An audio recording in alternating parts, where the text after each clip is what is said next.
Olá, meu nome é Ricardo Guimarães, eu sou casado com a Lili há 44 anos, tenho 4 filhos, 3 netos, alguns adolescentes, trabalho para grandes empresas, vivendo esse mundo maluco, e eu vou aqui contar para vocês o que a gente está compreendendo sobre o mundo, para talvez ajudar você a tomar boas decisões a respeito da educação que você dá para seus filhos, para sua carreira, trabalho, enfim, com relação ao futuro de todos nós.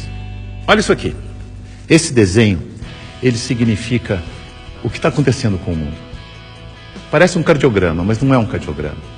Ele mostra que tem um momento que as coisas estavam muito paradas, quase mortas, e começa a acelerar, e passa a ter uma animação, uma vida que não tinha antes. Tudo ficou acelerado. Sabe por quê?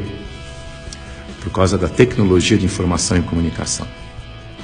Nessa fase, tinha pouca gente no mundo, e a tecnologia de informação e comunicação era muito rudimentar e cara. Telefone fixo no lugar, imagina. Demorava muito para as coisas acontecerem. O cenário era estável, quase parado, lento, previsível, controlável, simples. Acontecia uma coisa de cada vez.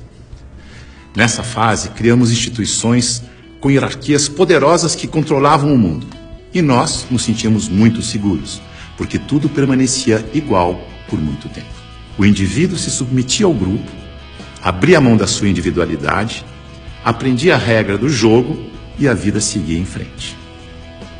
Isso deu certo por um bom tempo. Aí, com mais gente no mundo e com uma tecnologia de informação e comunicação mais poderosa e mais barata, todo mundo tomando decisão o tempo todo, numa velocidade absurda, o mundo começou a ficar instável, dinâmico, rápido, imprevisível, transparente, fora de controle, complexo, e nessa dinâmica toda, além da instituição, surge um novo personagem muito poderoso. O indivíduo conectado em rede, que acessa tudo e a todos o tempo todo. Mobiliza pessoas, trabalha, produz conhecimento sem precisar das estruturas e da permissão das instituições. Aquelas instituições hierárquicas e controladoras estão tendo que aprender a lidar com esse novo cenário, com esse novo indivíduo mais conectado, mais livre, mais móvel, mais bem informado e crítico.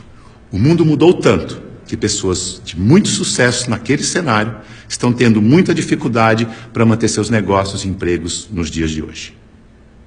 Eu vou contar a história de um executivo muito importante, de uma organização global, poderosa, que estava tendo problemas enormes, prejuízo, perdendo o mercado em todos os países em que tinha operação. Tinha brigas políticas internas entre departamentos, entre regiões, escândalos públicos, corrupção no financeiro e tudo acontecendo ao mesmo tempo, com toda essa transparência ao vivo e a cores do tempo real. Esse grande executivo viu aquele cenário e disse: eu não dou conta dessa complexidade, dessa velocidade, dessa transparência toda. Eu me demito. Aqui está ele. É o nosso querido Bento. O Bento foi sucedido por um outro executivo, que parece que foi feito sob encomenda para lidar com essa época de tanta inovação, onde o indivíduo tem que ser mais autônomo, mais senhor de si, não se submeter à instituição, mas, pelo contrário, liderar a instituição. Chico aceitou o desafio. Aqui está ele, de um jeito fácil de comparar e ver a diferença entre ele e o Bento. Veja que o Bento está arcado, submetendo ao protocolo e às regras da instituição. O Chico está mais senhor de si. Para ele ajudar a igreja, ele tinha que mudar a igreja. Para mudar a igreja, ele tinha que criticar e propor novas maneiras de fazer as coisas. Porque do jeito que deu certo no passado, não era o jeito que ia dar certo no novo cenário. E ele começou a criticar e a mudar tudo usando o discernimento, o bom senso e os seus valores, que são os mesmos da instituição. A cadeira, por exemplo, ele pediu uma cadeira mais simples, mais leve, mais prática, que ele mesmo pudesse carregar.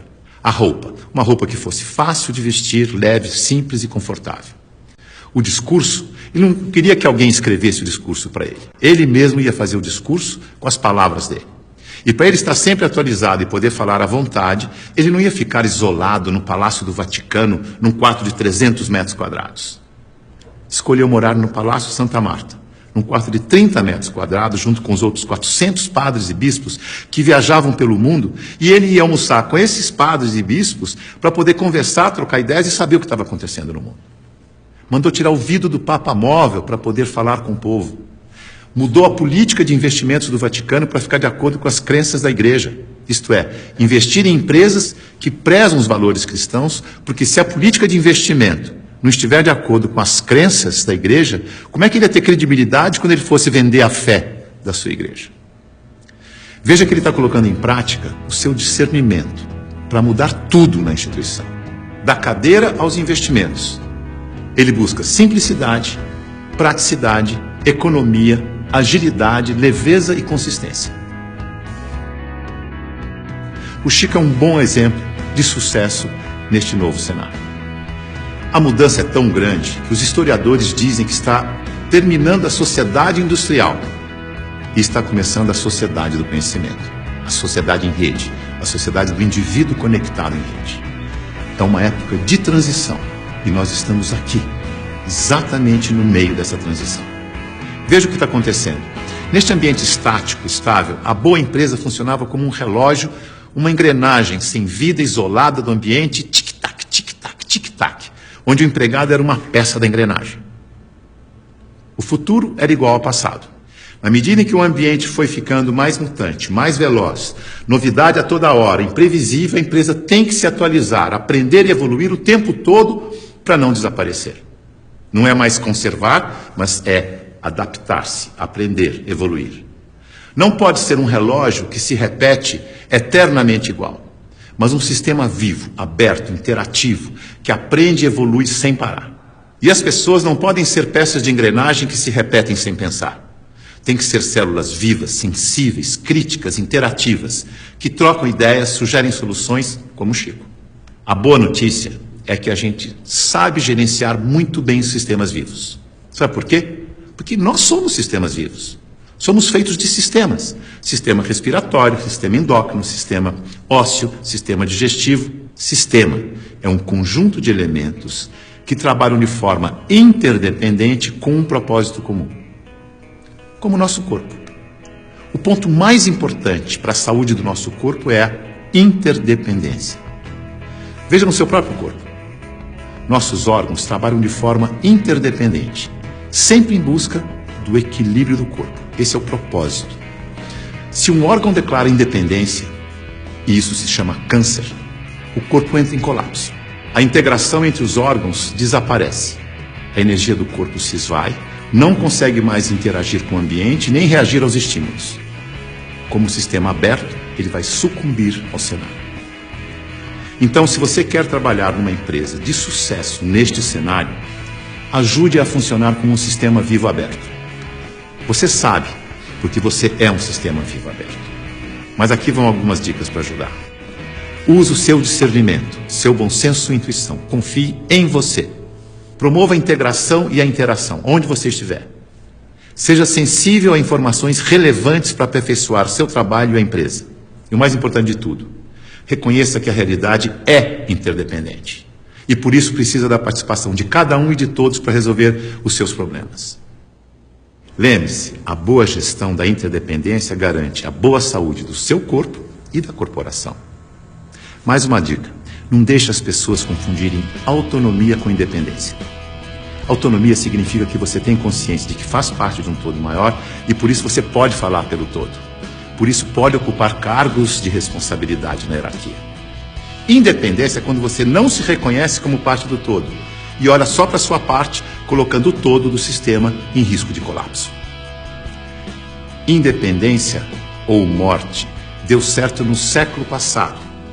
Neste século, o certo é interdependência ou morte.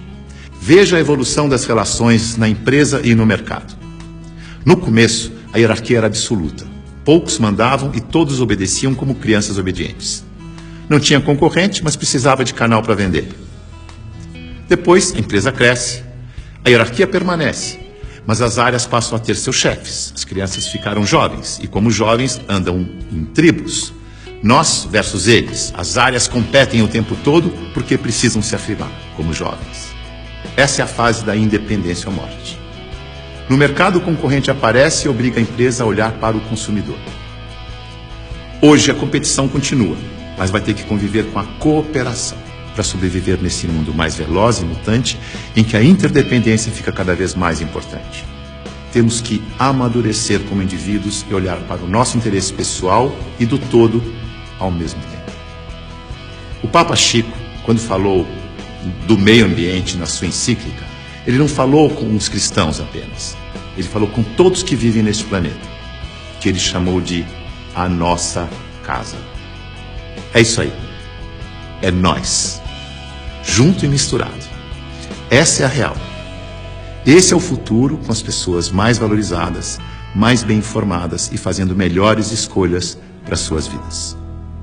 Boa sorte.